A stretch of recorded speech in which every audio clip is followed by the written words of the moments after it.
반갑습니다. 소리 잘 들리세요? 예. 어, 수요일 밤에 예배 드리는 곳이 그렇게 많지가 않거든요. 근데 영흥도에 수요일에 또 7시 반에 이 밤에 예배를 드리는 분들이 이렇게나 많으시다는 것에 일단 굉장히 놀랐고 그다음에 감동이 되었습니다. 우리 내오리 교회가 있는 한 이 영흥도는 망하지 않을 것 같아요. 그 식사하다가 권사님으로부터 이렇게 전해 들은 것은 영흥도가 저는 이제 여러 번 와봤는데 이 영흥도의 뜻을 잘 몰랐어요. 근데 뭐 귀신이 흥하는 도 섬이라고 하는 뭐 그런 이야기가 있다고 그래요.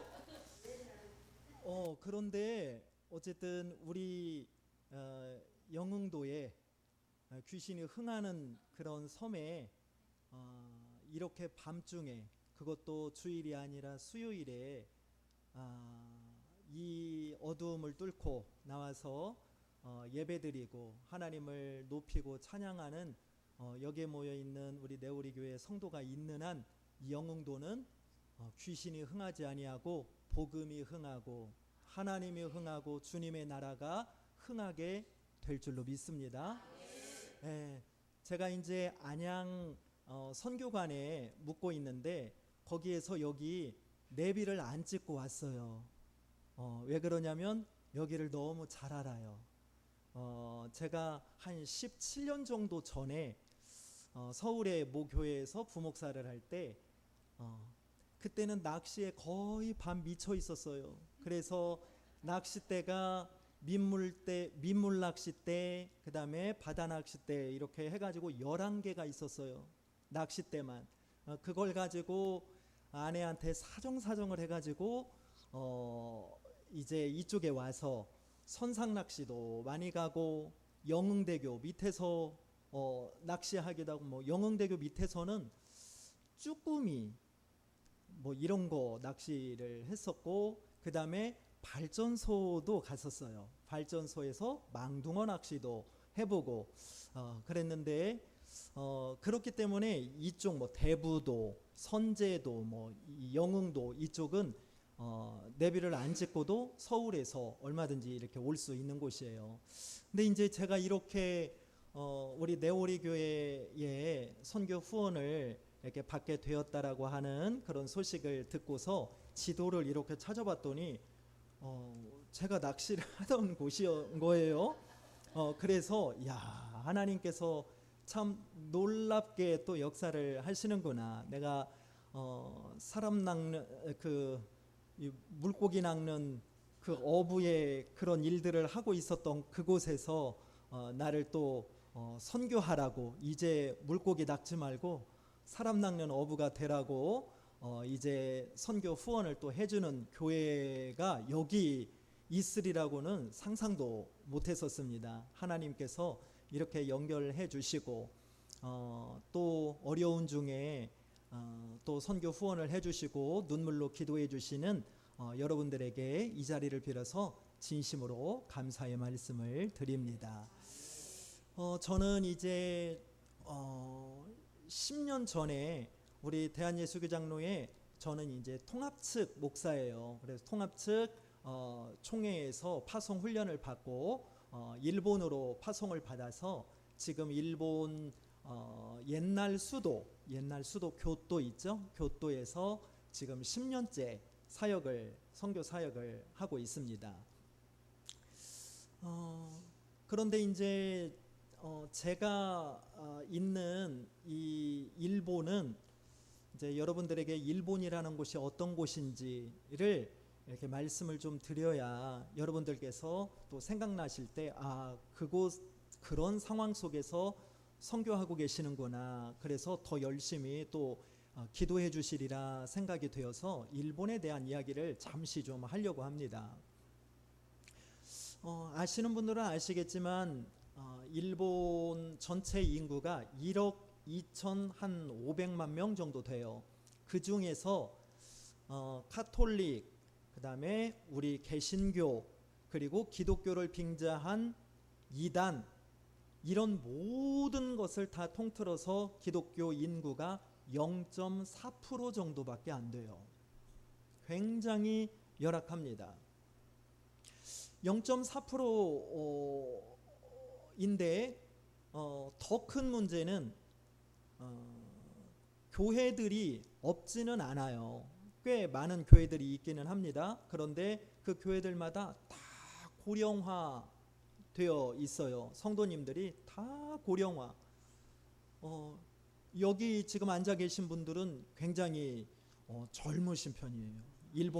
일본 교회 성도님들은 그냥 정말로 막 연세가 많으신 분들이 이렇게 교회를 다니시고 계시는데, 근데 이제 문제는 밑에서 저출산 국가이기도 하고 밑에서 어린아이들이나 젊은이들은 올라오지는 않고, 무엇보다도 목사님께서 연세가 너무 많으세요. 연세가 많으셔서 제가 있는 그 교회에서 걸어서 한 10분 정도 가면 일본인 교회가 있어요. 근데 이제 일본 기독교단에 소속되어 있는 교회인데, 그 교회 담임 목사님께서 88세세요. 근데 일본 기독교단은 젊은 목회자들이 밑에서 올라오지를 않기 때문에 정년이 없어요. 그냥 하실 때까지, 힘 닿는 데까지 하세요. 그런데 그 88세 되신 그 목사님께서 치매가 걸리셨어요. 치매 걸리셔가지고 10년째 한 본문을 가지고 한 이야기 똑같이 하고 10년을 하셔요. 10년을. 그런데 성도님들이 누구 하나 뭐라고 하지를 않으세요. 제가 오해는 하지 마시고요. 제가 이제 그 치매 걸리시고 그렇게 연로하시고 막 88세나 되시고 그러면은 빨리 좀 다른 분으로 좀 이렇게 좀 해야 되는 거 아니냐, 뭐 이렇게 막 나쁜 의미로, 부정적인 의미로 하는 게 아니라, 이제 그렇게 되면 교단 차원에서 조금 다른 좋은 분으로 이렇게 좀 쉬시게 하시고 좋은 분으로 이렇게 해야 되는데, 그렇게 대체할 만한 분도 안 계시고, 그것을 또 문제 삼고 그렇게 할 만한 교단의 여력이나 뭐 이런 분들이 아예 안 계세요. 그것보다 더 큰 문제는 무엇이냐면, 그 목회자들을 길러내는 신학교가 있을 거 아니겠습니까? 일본에 크게 두 주류의 신학교가 있어요. 하나는 저 지금의 수도인 동경의 동경신학대, 약간 그래도 보수적인 신학교라고 알려져 있어요. 그리고 제가 살고 있는 교토에 그 윤동주 시인이 다녔다고 알려져 있는 동지사대가 있어요. 동지사대학에 신학부가 있습니다. 그 신학부, 크게 두 주류의 신학교가 있는데, 이제 그 신학교에 그 한 클래스에 예를 들어서 1학년 전체가 잘해야 25명 정도 됩니다. 그런데 그것도 미달이에요. 이 25명 정도가 온다 할지라도 25명 중에 한 20명 정도는 불교 신자들이에요. 불교 학생들이에요.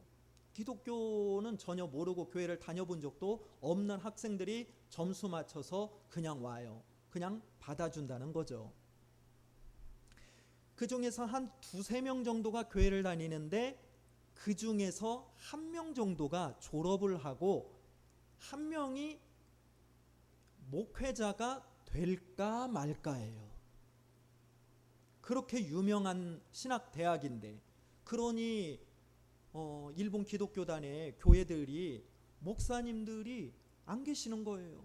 목사님들이 88세에 치매 걸리신 그런 분들이 안타깝게도 계속해서 그 강단을 지켜야만 하는 그런 현실. 근데 그보다 더 놀라운 소식을 제가 전해 들었어요. 그 학교에 두 학교에 다니는 신학생, 저를 잘 아는 한국 신학생한테 전해 들었는데, 동경신학대는 그래도 조금 보수적인 신학교라고 알려져 있는데도 불구하고 그 교수 중에 다는 아니에요. 근데 교수 중에 어떤 교수는 성령 하나님을 이야기하지 말아라. 성령 하나님은 안 계신다. 성령 하나님은 성경 시대 때나 이스라엘 사람들에게나 나타나셨고 역사하셨지 지금은 성령 하나님은 안 계신다. 그걸 부인하는 신학교 교수가 있어요. 물론 다는 아니겠죠. 여러분, 구원을 이루어 가시는 분이 누구세요? 성령 하나님이세요. 성령 하나님께서 마음을 감동하게 하시고 주님을 고백하게 하시고 주님을 나의 구주로 영접하게 만드시는 분이 성령 하나님이세요. 성령 하나님을 부정한다는 것은 구원을 부정한다는 거예요. 구원 받을 길이 없는 거예요. 그리고 동지사대 어떤 교수님 같은 경우에는 저는 정말 한 6개월 전에 그 학생으로부터 전해 들었는데 너무 놀라운 사실을 전해 들었어요. 뭐냐면 예수님의 부활을 부인한대요. 예수님의 부활이 어디 있냐? 예수님의 부활을 부인하는 신학교 교수도 있어요. 그러니까. 근데 그보다 더 놀라운 것은 그것을 그 학교에서 제지를 하지를 않아요. 예를 들어서 우리나라의 어떤 그 총신대학교, 장신대학교 이런 데 어떤 교수가 만약에 예수님의 부활을 부인하는 그런 가르침을 이렇게 전했다. 성령 하나님을 부인하는 그런 수업을 했다. 그러면 그 교수는 그냥 그 총회에서 반드시 제명당합니다. 그만큼 기독교가 이렇게 깨어있기 때문에 그런 것을 용납을 하지 않아요. 그런데 일본은 안 그래요. 그냥 그 학교에서 그냥 네가 알아서 가르쳐라 해요. 그러니 얼마나 그 밑에서 배우는 신학생들 많지도 않지만 그 중에 한 사람이 목회자가 졸업하고 난 다음에 목회자가 될까 말까 한 그 한 사람의 목회자가 학생이 그 가르침을 받고서 교회 현장에 나와서 어떤 가르침을 어떤 목회를 할 수가 있겠습니까? 아무런 힘이 없는 거예요. 아무런 힘이 없어요. 그러니 대부분이 그래요. 대부분이 일본 목사님들 설교하시는 거 이렇게 들어보게 되면은 방송이나 또 직접 찾아가서 들어보게 되면 이 성경에 대한 이야기를 풀어서 이야기는 잘해요. 그러나 어떻게 살라고 적용하는 것은 아예 없어요.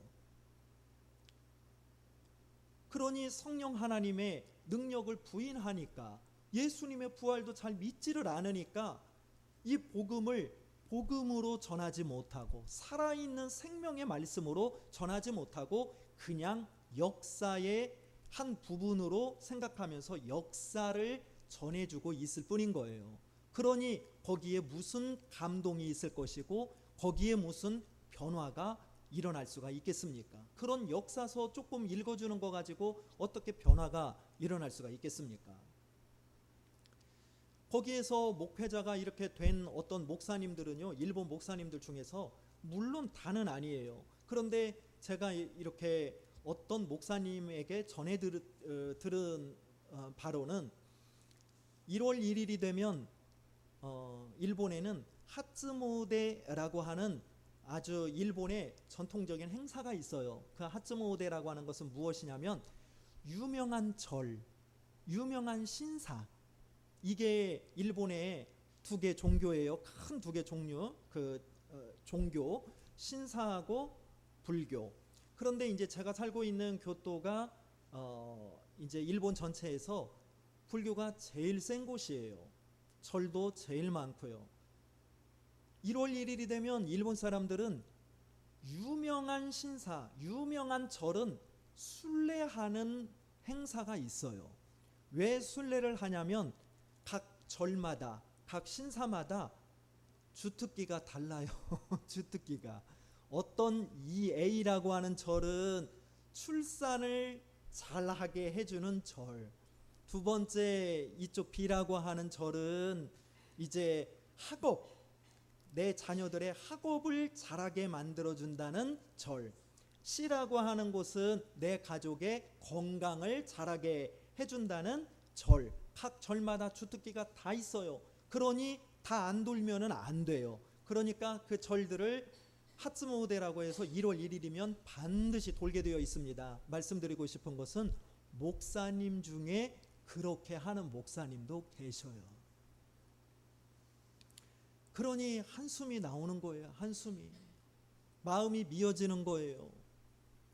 그러면서 그렇기 때문에 일본은 아시는 분들은 아시겠지만 들어보셨을 것이라고 생각이 되는데, 일본은 유일신 사상은 없어요. 유일하신 하나님으로 하나님을 생각하지는 않아요. 기독교의 하나님, 오케이, 800만 신 중에 하나로 그냥 생각할 뿐인 거예요. 그러니 제가 지금 섬기고 있는 그 교토 시온교회에 일본인 성도님들도 몇 분 계시는데, 그 성도님들도 마찬가지예요. 이제 막 믿은 분들이라 그분들하고 이야기를 해보면은 유일하신 하나님으로 받아들이지를 않아요. 그냥 자기가 믿고 있는 수없이 많은 신들 중에 한 분, 누가 더 힘이 세고 누가 더 나에게 유익이 되는가 실험을 해볼 뿐인 거예요. 이런 상황 속에서 이제 제가 그런 일본 땅에서 사역을 감당하고 있습니다. 제가 속한 섬기고 있는 교토 시온 교회는 32년 된 교회인데, 제가 이제 4대째 소위 말하면 유임 목사입니다. 그런데 앞에 있었던 그 목사님들이 그러면 대부분 한 10년씩 이렇게 했느냐? 그게 아니라 그냥 뭐 한 3, 4년 하시다가 가시고, 2, 3년 하시다가 가시고, 그러다가 그 교회가 페이퍼상의 교회로만 존재해 버린 거예요. 실제적으로는 모이는 사람이 없고 그냥 종이에만 그냥 교토 시온 교회라고 하는 게 남아 있을 뿐인 거예요. 그것을 제 앞전에 있는 목사님이 찾아내서 다시 시작을 해서, 그리고 이제 저가 그 후임으로 오게 되었어요. 근데 앞에 있는 모든 목사님, 저도 마찬가지지만 예배를 어떻게 드렸냐면, 그냥 그런 불교의 나라, 불교의 도시, 신사의 도시이기 때문에 어떤 건물을 교회로 사용하려고 합니다, 좀 빌려주시죠, 이렇게 하잖아요. 그러면 반드시 그냥 퇴짜 맞습니다. 안 빌려줘요. 교회로 한다고 하면은 부정 타는 거예요. 그래서 절대로 빌려주지를 않아요. 그러니 어디에서 예배를 드렸냐면, 우리 그 교회 옆에 교토대학, 아마 들어보셨을 거예요. 교토대학 강당 그 강의실 주일날에만 빌려서, 그리고 그 주변에 카페 주일날에만 빌려서, 일본인 교회 주일날에만 그분들 예배 다 드리고 난 다음에 오후에 이렇게 빌려서 예배를 드렸어요. 그러다 보니까 이제 그분들이 이제는 좀 시끄럽다고 민원이 들어왔습니다. 안 되겠습니다. 나가라고 그래요. 나가라고 하니까 뭐 힘이 있습니까? 그 원주민들이 나가라고 하는데 나갈 수밖에 없는 거예요. 나가서 또 예배 처소를 찾아야만 하고, 예배 처소가 없어서 어느 때는 어떤 그 잔디밭에 둘러앉아서 몇 사람이 3, 4, 5 모여가지고 예배를 드리기도 하고, 그러다가 4, 5년 전에 이제 지금의 예배드리는 그 장소로 이전에 오게 되었어요. 그곳은 이제 한국에서, 저처럼 한국에서 한 45년 전에 일본 땅에 들어오신 믿음이 너무너무 좋으신 권사님이 계셨어요. 권사님을 뭐 저하고는 생면부지의 분이신데, 저하고 어떻게 하다가 연결이 됐어요. 연결이 되어서 이제 그곳에 우리가 예배당을 임대로 이전하게 되고 그곳에 터를 닫고 이제 그 선교 사역을 감당하게 되었는데, 그때에 이제 많은 또 거기로 이전하자마자 이제 맨 처음에 교토 시온교회에 부임해서 갔었을 때는 제 가족이 5명, 애들까지 다 5명, 그리고 이제 그 한국 유학생들 있잖아요. 유학생들 중심이었어요. 유학생들은 한 서너 명, 그리고 일본인 한두 분 해가지고 한 10명, 11명 이렇게 모여서 예배를 드리기 시작을 했어요. 그런데 4년 전에 예배당을 이전하고 난 다음부터 이제 일본인들이 꽤 많이 오셨어요. 그래서 지금은 일본인 절반, 그리고 한국인 절반, 이렇게 다국적 교회가 됐습니다.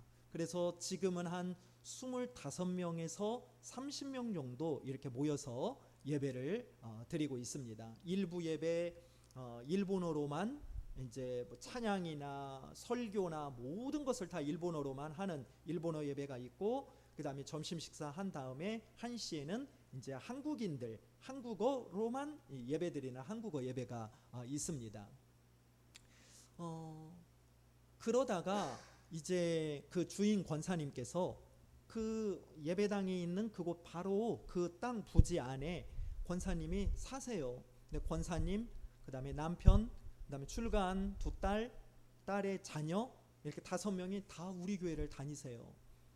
그리고 이제 그 권사님께서 감사하게도 이제 우리가 이렇게 하지 말고 또 이렇게 나가라고 하면 또 나가서 또 막 떠돌아다니고 그러지 말고, 제가 선교사이기 때문에 선교사로 제가 있는 한, 선교사로 있을 때 더 이상 옮겨 다니지 않고 떠돌아다니지 않고 좀 땅을 구입을 해서 이곳에 뿌리를 내리고, 그 지역에 뿌리를 내리고 그 지역 사회의 복음화를 위해서 힘쓰는 사람, 힘쓰는 교회가 좀 되었으면 좋겠다 하면서 계속 기도만 하고 있었는데, 그 권사님께서 갑자기 오시더니 제안을 하시는 거예요. 이 땅 안 사실래요? 그러는 거예요. 그래서 그 땅이 교토역 뒤편이라 땅값이 너무 비싸요. 그래서 아이고 사고 싶은 마음은 굴뚝 같지만 그 땅값이 너무 비싸니까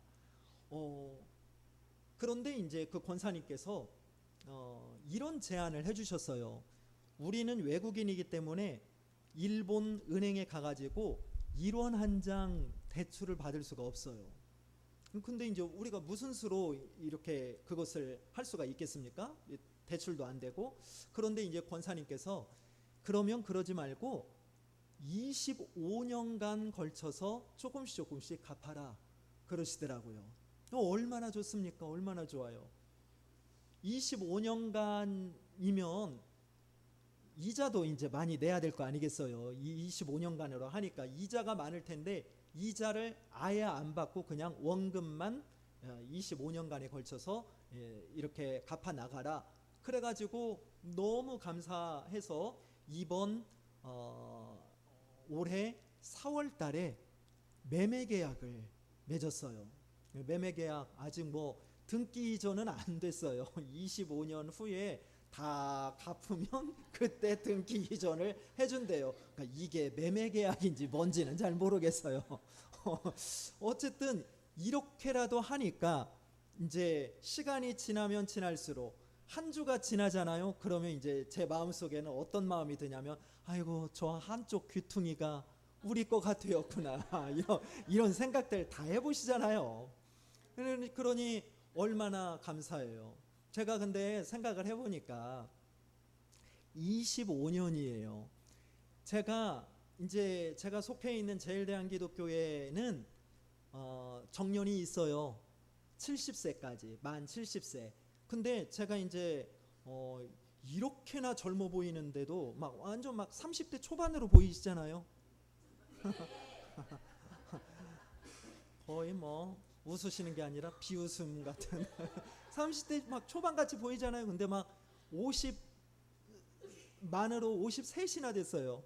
근데 중요한 거는 제가 그 교회에서 정년 때까지 있어도 17년 있으면 끝나야 돼요. 무엇을 말씀드리려고 하냐면은 17년 있으면 끝나는데 그러면 나는 그럼 계속 씨만 뿌리고 물만 주고 그럼 뭐야? 그러면 나는 그러면 아무런 열매도 못 얻는 거야? 나는 뭐야? 그러면 도대체 내 수고는 어디 갔어? 뭘로 보상받을 거야? 이런 생각이 막 들었어요. 근데 오래 들지는 않았어요. 그러면서 이제 어쨌든 하나님의 말씀 속에서 이 해답을 어쨌든 찾아야 되는 거예요. 그러다가 오늘 본문 말씀을 제가 묵상하게 되었어요. 오늘 본문 말씀에 제가 이제 하나님 나 조금 서운해지려고 그래요. 나는 이렇게 그냥 선교사로 와가지고 나는 뭐 그냥 17년 동안 그냥 열심히 막 선교 헌금만 이렇게 하고 건축 헌금만 열심히 하고 그러다가 뭐 이렇게 열매는 아무 보지도 못하고 그냥 나는 그냥 죽어야 됩니까? 끝나야 됩니까? 나 좀 서운해지려고 그러는데요. 하여튼 뭐 말씀으로라도 나를 위로해 주세요. 그랬더니 새벽에 이제 막 그렇게 서운함을 토로하면서 기도하고 있는데 오늘 이 말씀을 주셨어요. 이 말씀에는 하나님의 그 오늘 설교 제목이 있잖아요. 하나님의 복. 하나님의 복이 뭔가에 대해서 잘 가르쳐 주고 있어요. 근데 복이라는 단어가 하나도 없어요. 짧은 2절 말씀에 복이라는 말이 어디 나와요? 안 나와요. 그런데 하나님의 복이 진짜 뭔가에 대해서 우리에게 잘 가르쳐 주고 있어요. 사도 바울이 하나님의 복은 이거다. 그러므로 나는 복된 인생이다 라고 고백하고 있는 말씀이에요. 실은요. 사도 바울이 1차, 2차, 3차 선교 여행을 막 세계 방방곡 막 이렇게 소아시아, 유럽 막 이런 데를 돌아다니면서 선교를 했잖아요.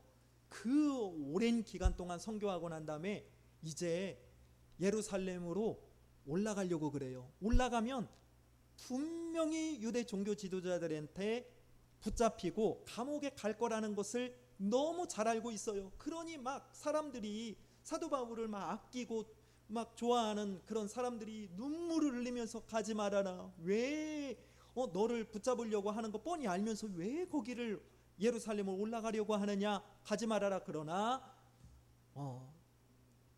로마도 보아야 하리라. 그러면서 뻔히 알매도 불구하고 예루살렘에 올라가요. 올라가서 진짜 붙잡혀요. 감옥에 갇히게 돼요.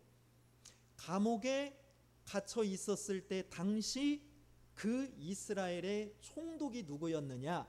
그게 바로 얼마 전에 총독이 되었던 베스도라고 하는 사람이 신임 총독이 되어 있었어요. 신임 총독이 되어 있으니까 누가 이제 인사하고 그러기 위하여서 베스도 총독을 찾아오게 되냐면 유대의 아그리빠 왕이라고 하는 사람이 신임 총독이 되었으니까 찾아오게 돼요. 찾아왔다가 이제 사도 바울이 그냥 이스라엘 사람만이 아니잖아요. 무슨 시민권을 가지고 있습니까? 로마 시민권을 가지고 있는 사람이 여기 감옥에 갇혀 있으니까 좀 떠들썩하지 않겠습니까? 그래서 아그리빠 왕이 왔었을 때 베스도 총독이 말을 합니다.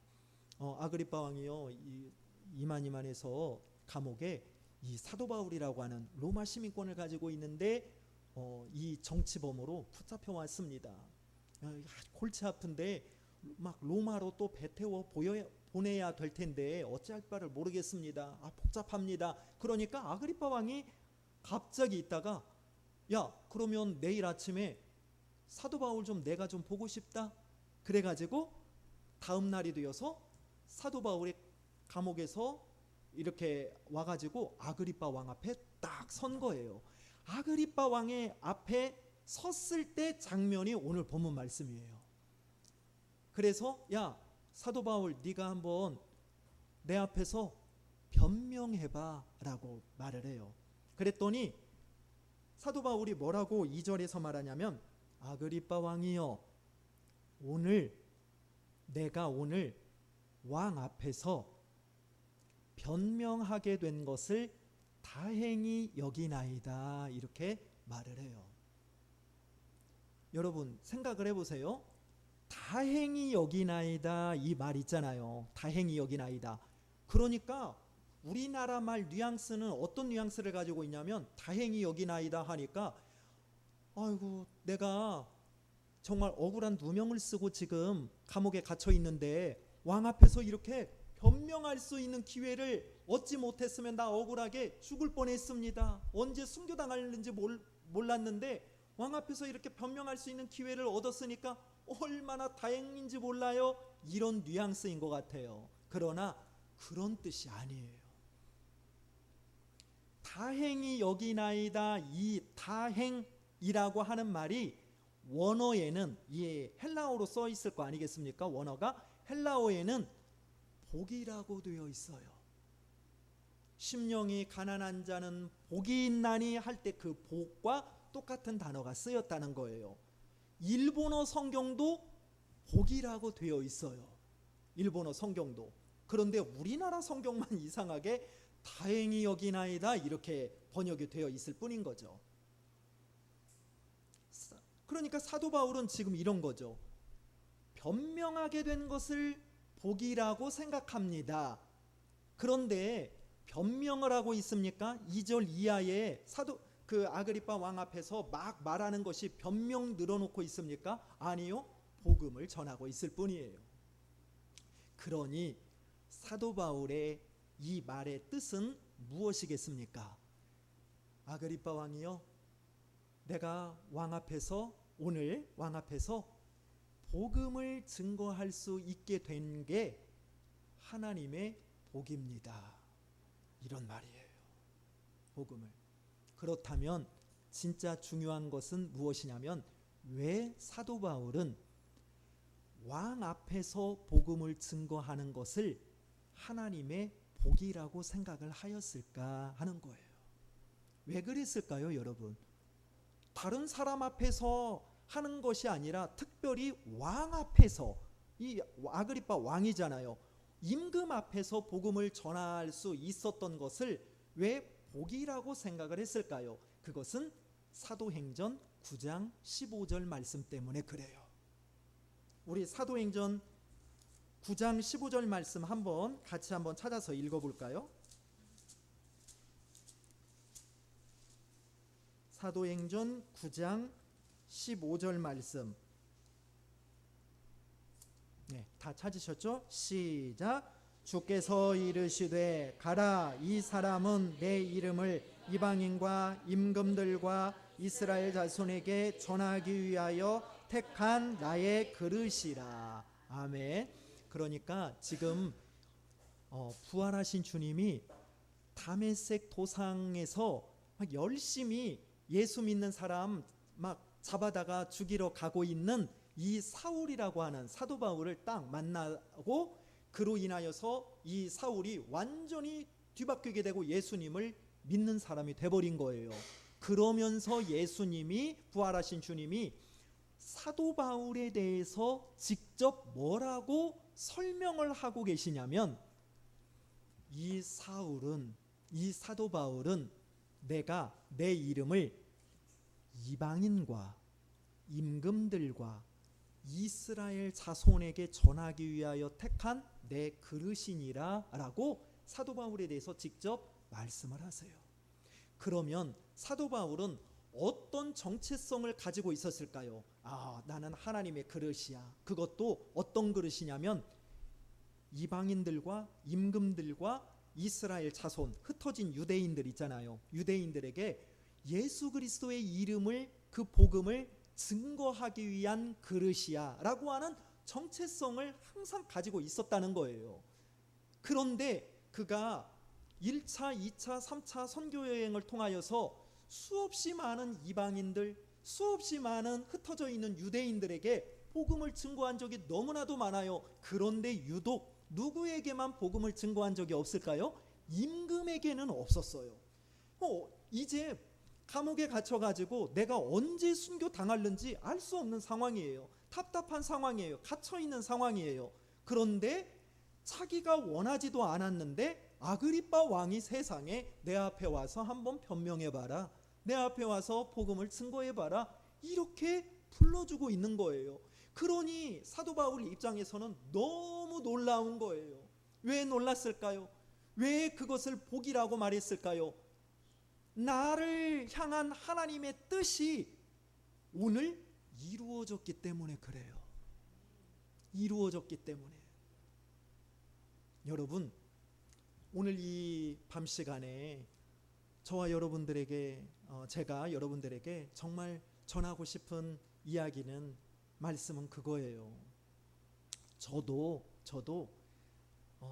아까 무슨 나는 물만 주기만 하고, 나는 성교원금 건축원금만 하고, 나는 서운해서 어떻게 해요? 나는 뭡니까? 서운한 마음? 그런 생각 가질 필요가 없어요. 사도 바울을 보세요.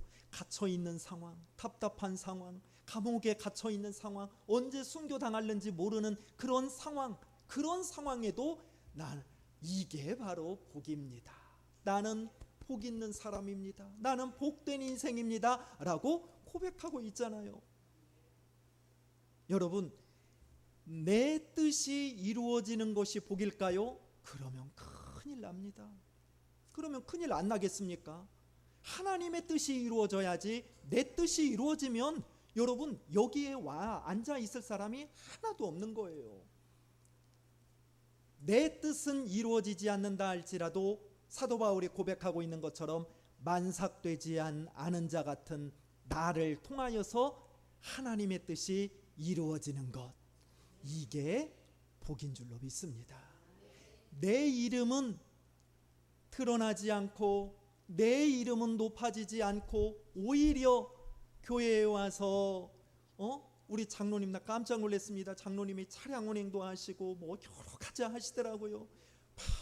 여기 와서 찬양인도 하시고 반주 봉사하시고 식당 봉사하시고 주보 안내 봉사하시고 여러 봉사들을 할 것 아니겠습니까? 여러분, 그렇게 하시고서 무슨 다른 분들에게 큰 무슨 칭찬을 별로 받은 적은 한두 번 있겠지만 아마 안 좋은 소리 더 들었을 것이에요. 안 봐도 그냥 비디오입니다. 안 봐도 훤합니다. 저도 그런 경험 많아요. 다 안 좋은 소리 더 많이 듣죠. 여러분, 그래도 할렐루야, 기쁨으로 사셔야 돼요. 왜 그러냐면 내 이름은 드러나지 않고 내 이름은 오히려 땅으로 곤두박질 친다 할지라도 그런 나를 통하여 주님의 이름이 높아질 수만 있다면 그게 기쁨이고 그게 하나님의 복인 줄로 믿습니다. 한마디만 더 드릴까요? 내 나라, 주기도문에 나오잖아요. 뜻, 이름, 나라. 여러분, 내 나라는 넓어지지 않고 확장되지 않는다 할지라도 좀 실감나게 말씀을 드리면, 내 아파트 평수는 넓어지지 않아도, 내 아파트 평수는 넓어지지 않는 거는커녕 좀 줄어든다 할지라도 줄어드는 내 아파트 평수로 인하여서 주님의 나라가 한 평이라도 넓어질 수만 있다면, 그렇게 여러분들을 통하여 진짜 그런 일들이 나타난다면 여러분, 그것을 그냥 아유 똥 밟았다, 아유 나 그냥 희생만 했다, 이렇게 절대 생각하지 마세요. 사도 바울처럼 아유 나는 복된 인생이야. 하나님이 그런 여러분들을 복된 인생이라고 하지 누구 보고 복된 인생이라고 하겠습니까? 여러분, 세상에서 예수님 믿지 않고 떵떵거리면서 자기 아파트 평수 늘리기 위해서 혈안이 되어서 일평생 그런 목적을 가지고 자기의 이름을 위하여서 자기의 뜻을 이루기 위하여서 살아간 사람, 그러나 예수님을 위하여서는 아무것도 하지 않는 그 사람과 여러분, 누구 보고 복된 인생이다 라고 하시겠냐고요. 불을 보듯 뻔한 거예요. 불을 보듯. 그러므로 우리가 교회 신앙생활을 열심히 하시다가 누가 알아주지 않아도, 내 이름이 바닥으로 곤두박질 쳐진다 할지라도, 내가 생각한 대로 뭐가 안 되어도 내 통장의 잔고가 조금씩 줄어든다 할지라도 그것을 기분 나쁘게 생각하거나 그것을 아유 나는 복도 지질이 없어 이렇게 생각하지 마시고 나는 복된 인생이야 복된 인생이야 라고 생각하면서 신앙생활을 마지막까지 끝까지 달려갈 길을 달려갈 수 있는 우리 네오리 교회 온 성도님들 될 수 있기를 주님의 이름으로 축복합니다.